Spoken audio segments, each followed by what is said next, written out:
Dear students, अस्सलाम वालेकुम।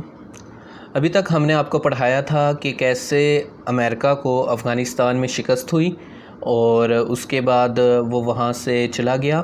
और अब हम आपको आगे के हालात पढ़ाएंगे कि अब इस वक्त अफ़गानिस्तान में जो हुकूमत है वो कैसी है।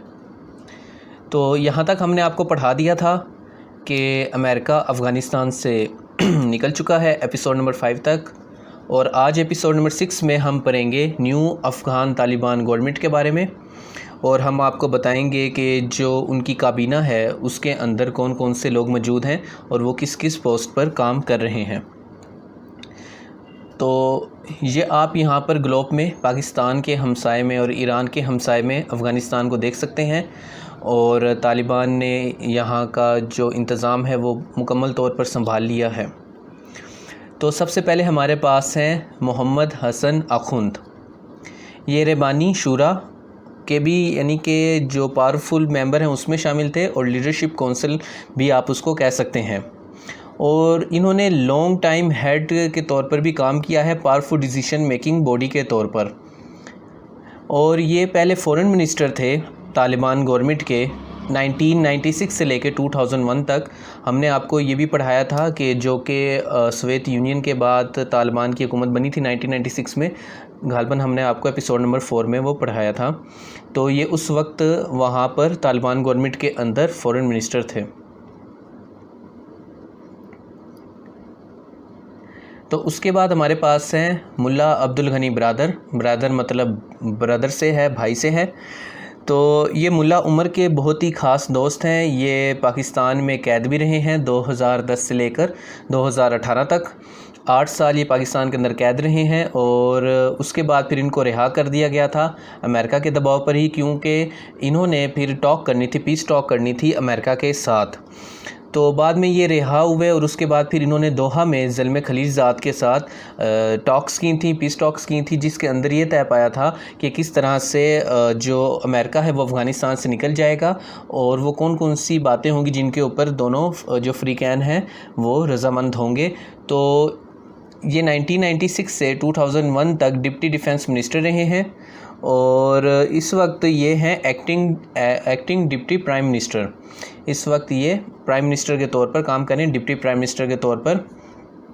और जो मोहम्मद हसन आखुंद हैं वो इस वक्त प्राइम मिनिस्टर हैं। तो मोहम्मद हसन आखुंद प्राइम मिनिस्टर हैं, और अब्दुल गनी ब्रदर इस वक्त डिप्टी प्राइम मिनिस्टर हैं। उसके बाद हमारे पास है आमिर खान मुताकी।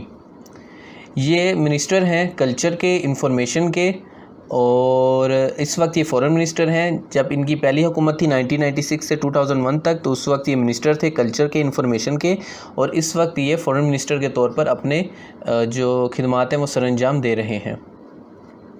उसके बाद हमारे पास है मुल्ला याकूब। इनकी कोई पिक्चर नहीं है, लेकिन ये इस वक्त डिफेंस मिनिस्टर हैं।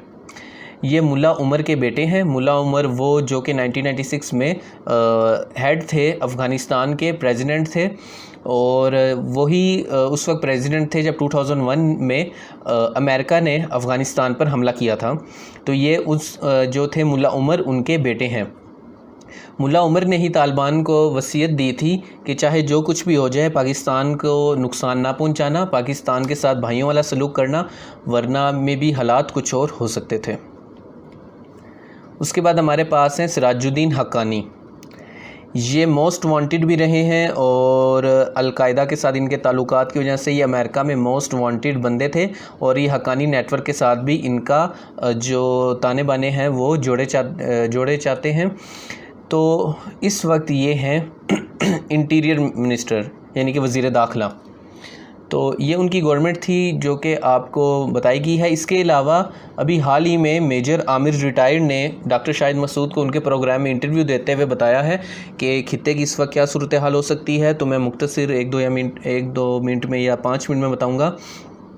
उन्होंने कहा है कि जो ज़ियाउल हक़ की बारी अफ़गान जहाद हुआ था उससे पाकिस्तान की इज़्ज़त में इजाफ़ा हुआ था, और ज़ियाउल हक़ की जो पॉलिसी थी उसकी वजह से हमने एटम बम कंप्लीट किया था, और हमने इंडिया को भी साइड पे किया हुआ था।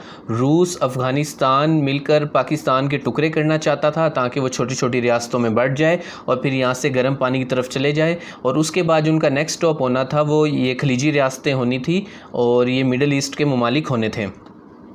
लेकिन पाकिस्तान ने उनका मुकाबला किया और वहाँ पर जो थे प्रेसिडेंट ऑफ पाकिस्तान ज़ियाउल हक़, वो उस वक्त अमेरिका से उन्होंने बात की थी, तो उन्होंने कहा था नहीं आप अफ़गानियों के साथ इंगेज ना हो, ये सोवियत यूनियन के साथ। तो ज़ियाउल हक़ ने कहा था कि आप फ़िक्र ना करें, हम इनके साथ इंगेज भी हो जाएंगे और इनको यहाँ से वापस भी भेज देंगे। तो उसके बाद से फिर जो पाकिस्तान की पॉलिसी थी वो बहुत ज़्यादा वाज़िया थी, क्योंकि 1971 के अंदर एक दफ़ा पाकिस्तान के 2 टुकड़े हो चुके थे और इंडिया ने सोवियत यूनियन के साथ मिलकर और फिर शेख मुजीबुर रहमान और मुक्ति बानी के साथ मिलकर पाकिस्तान का जो मशरक़ी हिस्सा था उसको अलहदा करवाया था। बाद में अब सोवियत यूनियन जो थी फिर इंडिया के साथ मिलकर और अफ़गानिस्तान के साथ मिलकर, क्योंकि अफ़गानिस्तान के अंदर वो कम्युनिस्ट इनकलाब आ चुका था और कम्युनिस्ट हुकूमत थी और वहाँ के जो लीडर्स थे वो पाकिस्तान के ख़िलाफ़ लड़ते थे। तो वो जो कम्युनिस्ट लीडर थे उन्होंने फिर इस तरह से मामलात तय किए थे कि अब पाकिस्तान के टुकड़े करेंगे ताकि हम यहाँ से आसानी से अपना रूट कर लें और हम तिजारती तौर पर भी बहुत ज़्यादा कामयाब हो जाएं।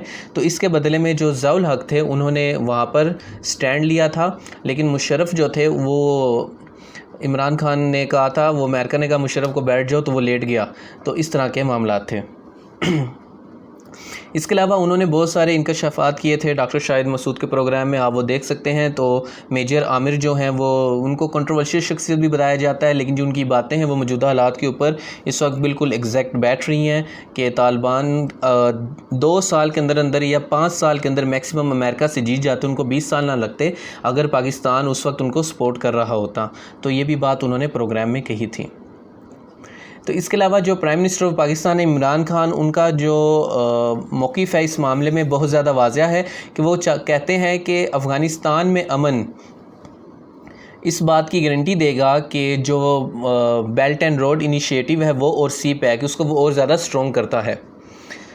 तो अगर अफ़गानिस्तान में अमन होता है तो पाकिस्तान को भी इसका डायरेक्ट फ़ायदा होगा ट्रेड में, बिज़नेस में, और पाकिस्तान इससे बहुत ज़्यादा फ़ायदा उठा सकता है। इल्लामा इकबाल की भी पोइट्री याद आ रही है जो उन्होंने की थी, जिसके अंदर उन्होंने पैगाम दिया था कि किस तरह से अपने कल्चर और ट्रेडिशन को भूलना नहीं चाहिए, और जो लोग अपने कल्चर और ट्रेडिशन को भूल जाते हैं उनको दूसरी कौमें बड़े आराम से तबाह बर्बाद कर देती हैं। तो वो अरमगाने इजाज़ नज़म नंबर यानी कि 2 है, उसके अंदर बुड्ढे बलोच की नसीहत अपने बेटे को कि हो तेरे बेआबां की हवा तुझको गवारा, इस दश्त से बेहतर है ना दिल्ली ना बुखारा, जिस समत में चाहे सिफ़ते सैले रवां चल, वादी ये हमारी है वो सहरा भी हमारा, गैरत है बड़ी चीज़ जहाने तगे दो में, पहनाती है दरवेश को ताजे सरदारा। तो आप देख सकते हैं कि इस वक्त 40 से 70 हज़ार के दरमियान रहने वाले तालिबान ने लाखों की रिज़र्व आर्मी रखने वाले नेटो और अमेरिका को शिकस्त दी है, क्योंकि वो जानते हैं कि गैरत बड़ी चीज़ होती है और ग़ुलामी बर्दाश्त नहीं की जा सकती। तो ये एपिसोड नंबर 6 था। अब देखते हैं कि इसको और कंटिन्यू करना है या नहीं करना, क्योंकि खित्ते की सिचुएशन तो हर टाइम बदलती रहेगी। तो चैनल पर बार बार आने के लिए और वीडियोस देखने के लिए आप सभी लोगों का बहुत बहुत शुक्रिया। अल्लाह हाफ़िज़।